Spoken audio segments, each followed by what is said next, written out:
This morning as a devotional, I'm reading the powerful words of Robert Leighton, a commentary on the first Epistle of Peter, chapter 4, verse 18. And if the righteous scarcely be saved, where shall the ungodly and the sinner appear? It is true, then, that they are scarcely saved, even they who endeavor to walk uprightly in the ways of God. That is, the righteous, they are scarcely saved.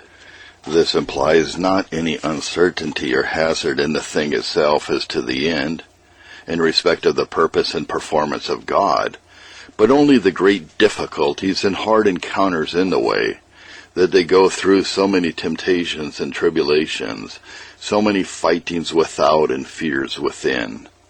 The Christian is so simple and weak, and his enemies are so crafty and powerful, the oppositions of the wicked world, their hatreds and scorns and molestations, the slights and violence of Satan, and worst of all, the strength of his own corruptions. And by reason of abounding corruption, there is such frequent, almost continual need of purifying by afflictions and trials, that he has need to be still under medicine, and is of necessity at sometimes drained and brought so low, that there is scarcely strength or life remaining in him.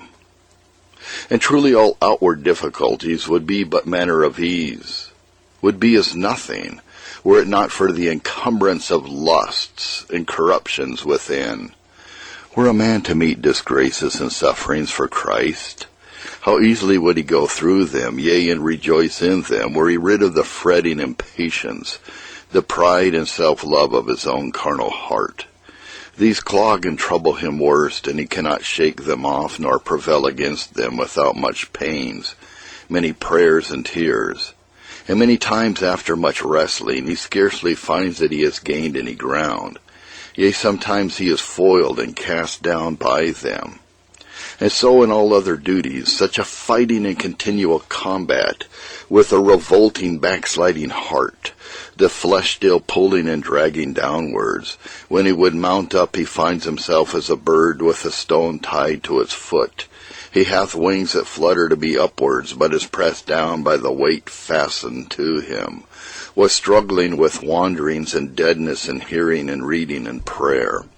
And what is most grievous is, by their unwary walking and the prevailing of some corruption, they grieve the Spirit of God, and provoke him to hide his face and withdraw his comforts.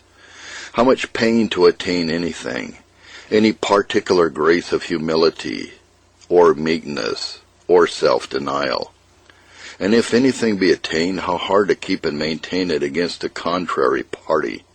How often are they driven back to their old point. If they do but cease from striving a little, they are carried back by the stream.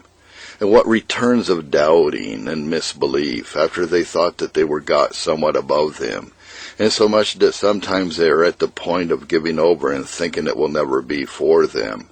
And yet through all these they are brought safe home. There is another strength than theirs which bears them up and brings them through. But these things, and many more of this nature, argue the difficulty of their course, and that it is not so easy a thing to come to heaven as most imagine it. Inference. Thou that findest so little stop and conflict in it, who goest thy round of external duties, and all is well, art no more troubled. You have need to inquire after a long time spent in this way, am I right? Have I not yet to begin?